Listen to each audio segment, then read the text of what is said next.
كلنا عارفين ان من اصعب اوقات حياة لاعب كرة القدم الفترة اللي فيها دايما بيتسأل انت مركزك ايه، وده الحقيقة انا بشوفه من اغبى الاسئلة المتداولة في قطاع الناشئين. يعني مثلا المدرب يروح يسأل لاعب لا يتجاوز ال 11 سنة عن مركزه، يا عم تتعب نفسك شوية وتنزله الملعب وتبني على امكانياته افضل توظيف ليها. والحقيقة ان دي مشكلة كبيرة جدا. واكمالا ان مولودة كان احد ضحايا نفس الفكرة. يعني مثلا لاعب مهاري وبيعرف يهاجم وبيعرف يباصي كويس يبقى ايه؟ ايوه هو باك شمال. والله زي ما سمعت كده مولودة بامكانياته دي كان بيلعب في وقت من الاوقات باك شمال. والحقيقه اني انا من الناس اللي وجهه نظرهم في مالودا ان هو اتظلم في اغلب الاوقات، ودي بقى وجهه نظري في مالودا. اما بقى وجهه نظرك انت هستناها في كومنت بعد ما اتعرف على مسيره مالودا بشكل كامل. مالودا من مواليد فرنسا سنه 80. بدايته بقى كانت في ناشئ نادي ريميري، ومن بعدها لنادي مونتجولي، لحد ما اخيرا استقر في نادي شتورو في سنه 95. النادي اللي ما استناش اكتر من سنه عشان يتعرف على موهبه مالودا، واللي بيها ياخد قرار تصعيده للفريق الاول. وفعلا موسم 97 98 يتم تصعيده للفريق الاول. بس طبعا كلنا عارفين انه مولود هيكون اختيار سادس للمدرب. المهم مضمون الكلام في القصه دي كلها انه ما شاركش غير في مباراه واحده طول الموسم وبشكل دقيق، وهم 31 دقيقه فقط، ولكن التعويض كان في الموسم اللي بعده. المهم ان بعد هبوط النادي شارك معاهم 30 مباراه، اغلبهم كان بديل، ولكن قدر يسجل 3 اهداف. وده بقى ياخدنا للموسم اللي بعده واللي فيه مولودا شارك في 32 مباراه وسجل 4 اهداف. ولكن بعيد عن الاهداف مولودا كان عامل اداء مميز جدا، واللي بيه يتم انضمامه لنادي كونجون اللي كان لسه صاعد للدوري الممتاز. وفعلا تتم الصفقه، وموسم 2000 2001 يكون الاول له معاهم ويشارك في 24 مباراه ويسجل هدف. وطبعا ده لان النادي جايب لاعب من درجه متاخره وهيلعبه في الممتاز، فالموضوع بيبقى عدم ثقه وكده. وعلى قولة الثقه بقى مولودا يدخل الموسم اللي بعده ويشارك في 36 مباراه ويسجل فيهم 5 اهداف عشان يكون من اهم الاسباب في عدم هبوط فريقه في الدوري. المهم بعدها مولودا يبدا موسم 2002 2003 باداء كبير جدا، لدرجه انه يشارك في 41 مباراه ويسجل فيهم 12 هدف ويصنع هدفين، واللي بيهم قدر يقود الفريق اللي خرج من دايره الهبوط في اخر مباراه في الموسم اللي فات بانه ينهي الدوري في المركز السابع. ومش بس كده، ده كان الفرق بينه وبين المركز الرابع هم نقطتين، يعني نقطتين كانوا يفصلوه عن مشاركاته في الشامبيونز ليج.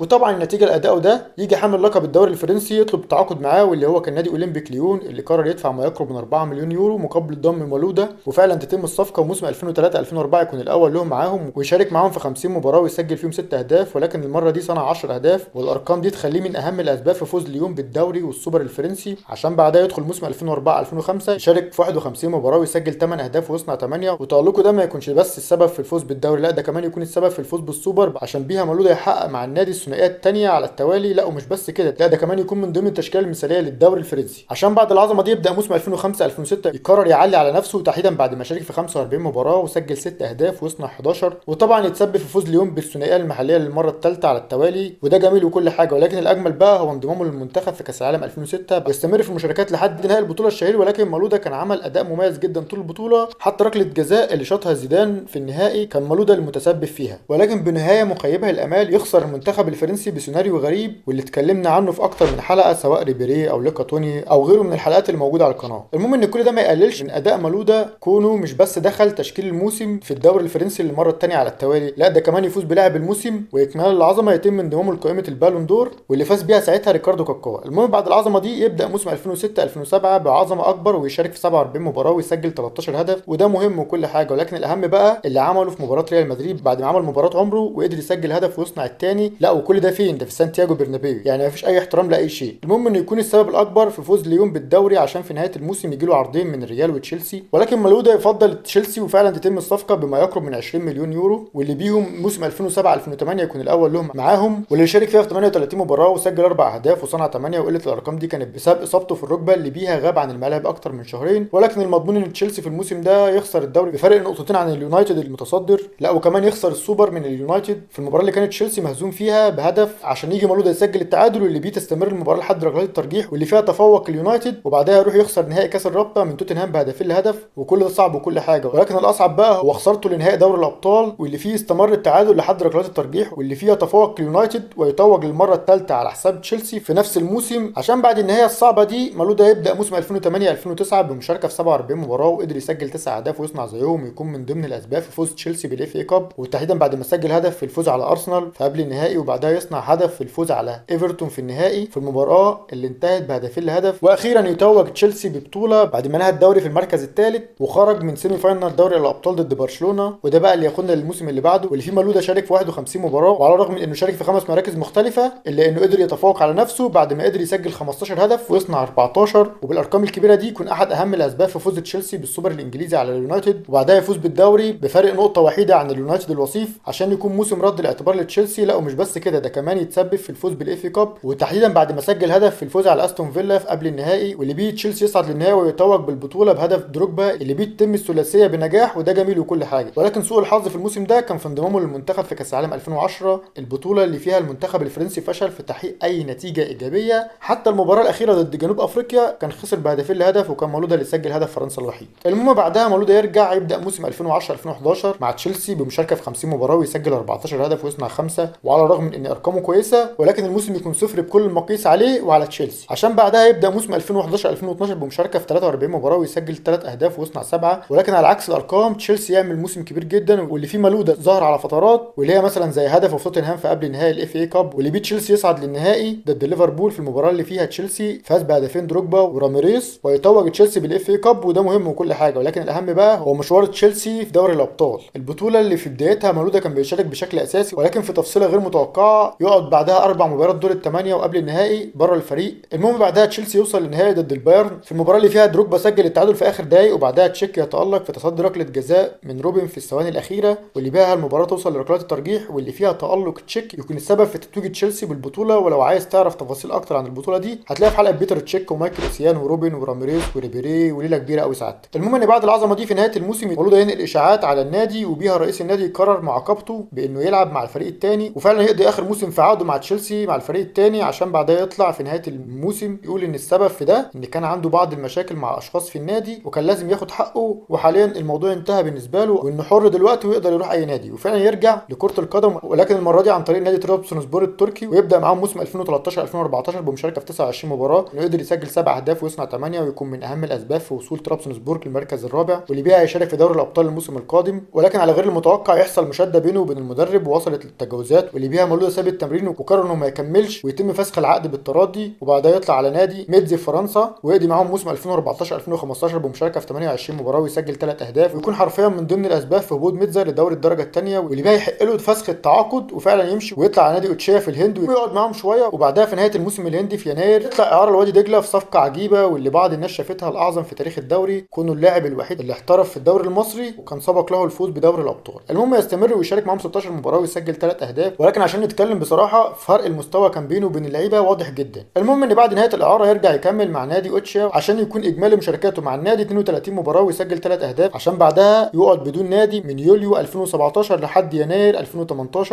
الفتره اللي فيها مولودا قرر يرجع يشارك مع بلده الام اللي هي غيانا الفرنسيه الغير تابعه للفيفا، وفعلا يشارك معاهم في كاس الكونكاكاف، ولكن دون اي نتيجه ايجابيه يخرج منتخب، عشان بعدها يرجع لكره القدم مع الانديه وتحديدا لما طلع على لوكسمبورج وعلى الخصوص نادي ديفرندنج. المهم بعدها يستمر معاهم لحد اخر الموسم ويشارك في 9 مباريات، عشان بعدها يقرر الاعتزال بعد ما وصل لسن 38، وبعد ما قدم مسيره تحترم من كل الجهات واللي تتمثل في مشاركه مع الانديه في 705 مباراه ما بين الدوري الانجليزي والفرنسي والتركي وغيره، واللي فيه قدر يسجل 119 هدف وصنع زيهم برضه 119، واللي فاز يوم مع ليون بالدوري والسوبر الفرنسي 4 مرات لكل بطوله. واما بقى مع تشيلسي فهو فاز بالاف اي كاب 3 مرات والدوري والسوبر مره لكل بطوله، وطبعا اهمهم فوزه بدوري ابطال اوروبا 2012، وكل ده مع الانديه. اما بقى لو رحنا لمشاركاته مع المنتخب الاول واللي تتمثل في 80 مباراه واللي سجل فيهم 9 اهداف وصنع 11، وده طبعا غير انجازاته الفرديه زي ما انت شايف كده. وبس يا سيدي وبكده وصلنا لنهايه الفيديو. طبعا لو عجبك الفيديو ما تنساش تعمل لايك، وتقول لنا بقى تحب نتكلم عن مين الفيديو الجاي.